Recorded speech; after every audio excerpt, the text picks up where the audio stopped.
శుభోదయం అండి అందరికీ. జై శ్రీరామ్.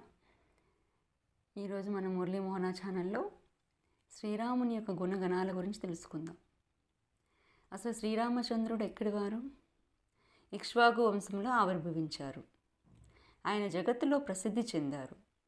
పరాక్రమవంతులు, ధైర్యవంతులు, శత్రువులను సంహరించడంలో శౌర్యవంతుడు, బాహుబలము కలవాడు, జితేంద్రియుడు, అంత శత్రువులను కూడా అణచగలిగేవాడు. ఆయన శ్రీరాముడు పరమ సౌందర్యవంతుడు.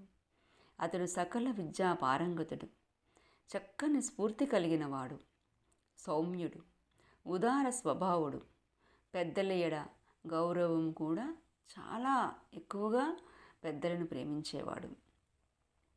ఈ విధంగా శ్రీరామచంద్రుని యొక్క గుణగణాలను వర్ణిస్తూ రామాయణ కథను మొత్తం సంక్షిప్తంగా వర్ణించిన శ్రీ నారద మునిని వాల్మీకి యథోచితంగా సేవించారు.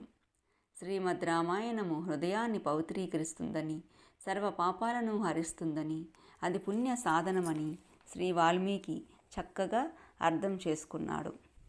అటువంటి రామాయణ గాథను వినిన తర్వాత వాల్మీకి శ్రీ నారదుని చక్కగా పూజించారు. తర్వాత శ్రీనారదుడు యథేచ్ఛగా తను లోకానికి వెళ్ళారు.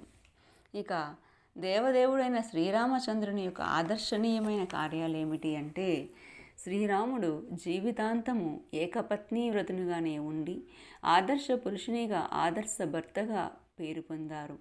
సుగ్రీవునికి, విభీషణునికి కష్టకాలంలో సహాయం చేసి ఆదర్శ స్నేహితునిగా కూడా నిలిచారు.